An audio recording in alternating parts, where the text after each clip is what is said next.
Ready or Not is a tactical FPS game best known for its realistic use of FPS mechanics, but something I haven't really seen talked about as much is just how terrifying it can truly be.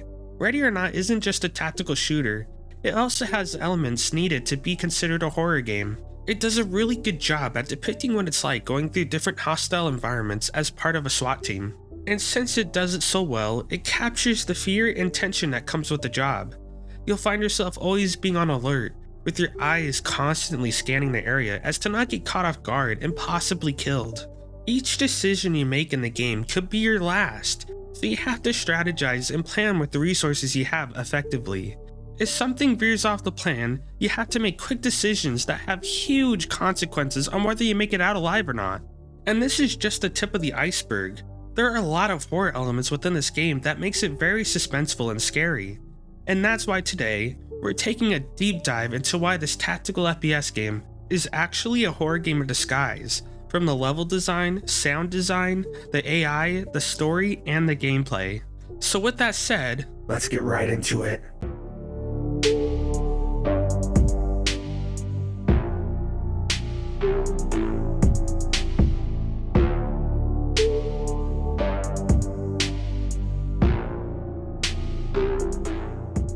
So before we get into the nitty-gritty of things, I'll first give a quick rundown of what the gameplay consists of. When you first start the game, you are placed at the LSPD headquarters. In this huge building, you can practice the game mechanics and test out the controls. Along with this, you can change your loadout for yourself and your team in the locker room.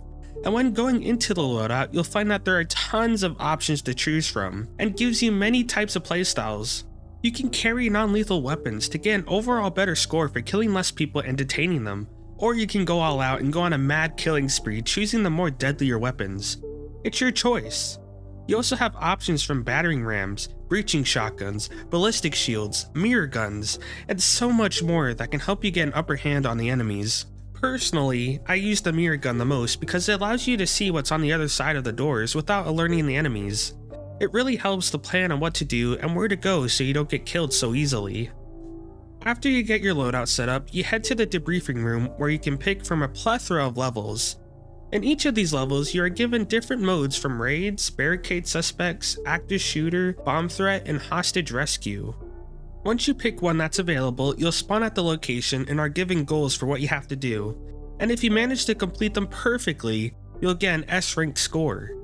The best way to go through these levels is to strategize and slowly clear the area through commanding your team and assessing the dangers in front of you. Now that we've gotten the base of the gameplay out of the way, let's take a look at one of the first and easier maps in the game and look at why Ready or Not can be such a horrifying experience. So the first map we'll be looking at is 213 Park Homes, where you are going in because detectives have found leads of methamphetamine being made in the area. You are sent in to save any civilians and neutralize the enemies while also grabbing evidence. When first getting into the game, you'll spawn at the garage of the house and you'll have to decide on how you want to enter the hostile area. You could enter through the main door, or you could go to the left or right of the building. You can start your search wherever you like, but it doesn't change much since the enemies spawn in different numbers and different places each time you play the level. And because of this, you never really know where the enemies are, and that forces you to always be on guard because one shot could kill you, forcing you to restart the whole level again. And this is partially why there is so much tension throughout the whole game. You're waiting for the enemy to show themselves, but you aren't sure when and where they're gonna come from. And thanks to the recent AI overhaul update, enemies can be very unpredictable. They can hide under beds, closets, and tables, and they can even pretend to play dead, catching you off guard when not looking. There's a lot of ways these enemies can trick you, and that just adds to the fear factor and the tension to this game, because now you have more things to think about. Not only do you have to worry about the enemies, but you also have to worry about the traps they have set up. Some doors can be tied to grenades, or they can be tied to sound systems to alert enemies. All these things force you to take it slow and always analyze the area, because anything can happen in these levels. It also doesn't help when you're looking at the building in front of you, you'll notice that all the windows are blocked, making you unable to get an idea of what the house layout is like, or where the enemies could be, making it harder for you to prepare and strategize. Not knowing what the layout of these levels really adds to the mystery and tension, because the enemy could be hiding anywhere. Back to the game, when first entering the house, you'll realize just how bad of a state it's in. It's a mess, with holes on the floors, walls, and ceilings, and trash cluttering the building. Also, the wall paint is almost non-existent, with it peeling off the walls showing the wood behind it. To me, this just adds to the fear because it makes you wonder what kind of mindset these people have to allow this house to be in such a horrific state. It also doesn't take long before you start running into crazy amounts of drugs. You'll find tons of it scattered around this level. And as you're searching the house, taking out enemies, you'll find yourself having to use your night vision goggles to allow yourself to see clearly in the darkness, which in my opinion just adds to the creep factor. Also, while you're looking around, you'll find that objects are strategically placed to make you on edge.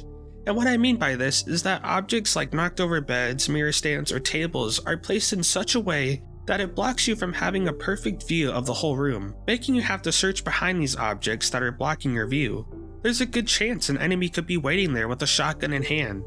It's the equivalent of waiting in anticipation for a jump scare that could or could not happen.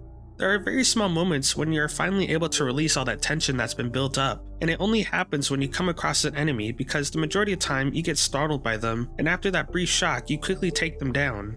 And after you deal with them, you're back to searching for more enemies. But since you know they move around when they hear gunfire, it cranks up the tension again because you are unsure if more enemies are going to come your way, bringing you very little time to relax and gain back your composure. Back to the game, as you keep exploring the house and taking down enemies and detaining them, you come across words painted on the walls saying things like, "Need Christina, dig," "Where is Drain, dig." It's very vague, but as you continue looking around, you find shovels in rooms and drawings of some monster in an underground tunnel. And one of the saddest findings is a child's room, with the child seeming to be affected by some kind of drug. It's a huge shift in the environment and catches you off guard. This room is actually really nice and decorated for a kid, with stuffed animals everywhere and the walls painted in a nice saturated color. It feels very welcoming, which contradicts the whole feeling you've been having ever since you've entered the house. It also shows that these kids' parents still care, seeing as they put so much effort into making it nice and clean and fun for a child. After you're done clearing the house, you go to the back and find that there is a whole tunnel system that has been dug out by shovels. This also explains why there are so many shovels in the rooms upstairs and why there are words related to digging on the walls. But it doesn't really explain the weird creepy imagery of the monster in the tunnels. When going through the tunnels, it was very intense. The asymmetrical shaped paths made it very difficult to see everything clearly, and you didn't have much room to move around, or any cover for that matter. I felt very vulnerable going through the tunnels because if I were to run into an enemy, it'd be up close and personal. But once you make it through the tunnel, you find it leads to another building that is again in terrible condition. You also find more drugs and words written on the walls. Upstairs you find drawings of the creature in the tunnel again, but words below it say "follow the insect."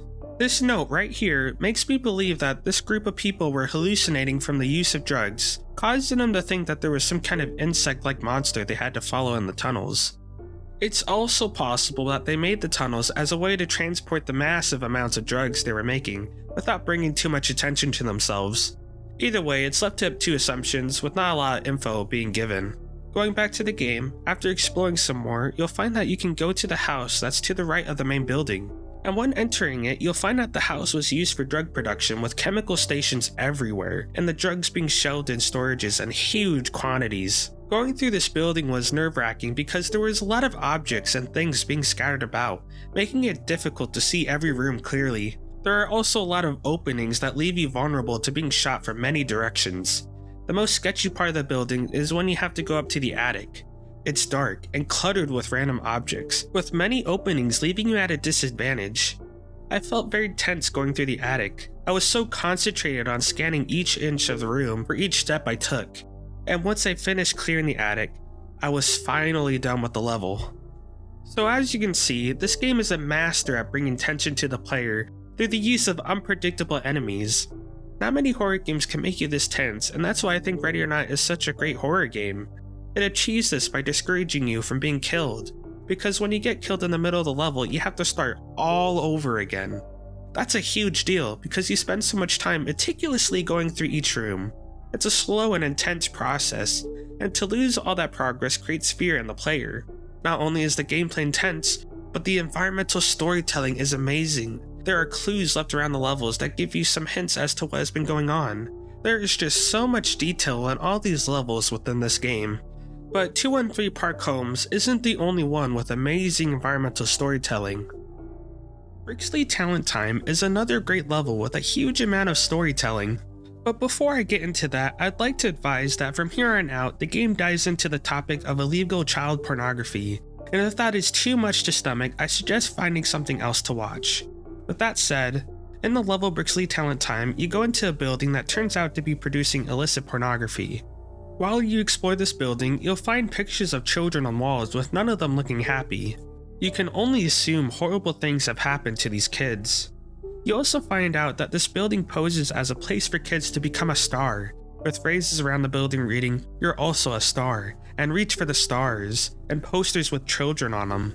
I think what's even worse is that parents that take their children here know that this is not a safe place for kids. Because in the photo shoot room, you have writing on the wall saying, "Do it for your child and think of the money." Combined with that, you also have civilians that say they needed the money when detaining them. Also, when exploring, there is a room where parents are only allowed, which is where parents would sign the contracts knowing full well what's going to happen to their kid. And since this place is located in a poor part of town, we can only assume parents do this because the money would help them survive to buy food and a roof over their head. It's a horrible dark story behind this building, but it adds to the whole atmosphere of this game. It feels dark and grim, and doesn't shy away from the horrible things that can happen in the real world. It's horrific when you start to understand what's going on in these levels, and it shows why Ready or Not can be considered a horror game. One last example is from the level Vol Health House. Apparently, after taking down a distribution center for an illegal child pornography ring, which is most likely referencing Brixley Talent Time, the LSPD cybercrime team found the man profiting from it all. And that brings you to now, where you, the SWAT, have been sent to the mansion to gather evidence and detain the man if possible. Now, when you go through this mansion, you'll find out there is an 18th birthday party for a girl named Janie, based on the signs we see saying Janie's party. You also realize this man is involved in producing erotic films and books, with movie posters and movie awards scattered around the mansion. There are also a lot of erotic statues and photos that you come across, and after you see all this, you start to get an idea of the man you're after. It takes a certain someone that doesn't care about anyone else's needs and only cares for their beneficial gains, using people as see fit to push themselves higher up, whether that be exploiting their body or their connections. It's gross, but not in a messy way. It's gross because of the feelings it gives you. This man has an awful and horrible way of thinking, and it shows in his mansion. As you're looking around, you come across an office room and find tons of papers purposefully burnt using gasoline and a lighter. You can only assume the man you're after caught ear that the SWAT would be coming to his doorstep, because he had tons of guards shoot at you on sight, and now he has intentionally got rid of evidence. As you continue on, you make your way towards the party near the pool and come across a girl in a purple shirt. When detaining her, she says don't hurt her parents, and this makes me believe that this could be Janie, the birthday girl. It's also possible that it could be Janie's sister too, but I feel like the civilian would have mentioned that somehow. Continuing on, you come across another civilian in the garden area, and when detaining him, he asks if Janie's gonna be alright, which proves she is still at the party, so it's definitely possible that the girl in the purple shirt is Janie. Anyway, when going down to the basement part of the mansion, you find it looks less clean and less put together. You also find a game of hopscotch drawn on the floor, and knowing the situation right now, that is not a good thing. As you explore the basement more, you come across a dark room filled with pictures of children in provocative poses. It's horrifying, and it only gets worse when you go to the other room with the walls being covered in a collage of pictures that form a huge picture of a girl. And there are awful things written with these pictures, like soft, innocent, and pure, and many other sentences I'll not be saying just for how gross they are. When I came across this, I was horrified. It made me wonder if these pictures are of Janie when she was younger. If so, think of how messed up that is. That means these pictures were taken by no one other than her dad, the man that we're after. It's foul, gross, and dark. And in my opinion, this level is one of the darkest stories in the game, and I think you can understand why. This game isn't just a tactical shooter. This game shows the dark sides of the world and the possible events that the SWAT team puts themselves through to bring justice to those hurt. It's horrific and hard to swallow. The atmosphere is more than fitting to be a horror game, and the gameplay has attributes that make this game very intense to play. From the unpredictable enemies, to the dark and horrific levels, and the amazing use of environmental storytelling, there are just too many elements for this game to be not considered a horror game. And I feel people that are a huge fan of horror games should give Ready or Not a try, even if you don't necessarily like first-person shooters, because this game, in my opinion, is far better than a lot of horror games out there today. All that said, if you enjoyed this video, give it a like and subscribe so you don't miss out on my future Let's Play of Amnesia: The Bunker. Also, feel free to leave a comment on how you feel about Ready or Not. I'd love to hear your opinions on the stories in the game, and what you like or don't like about it. With that said, see you next time.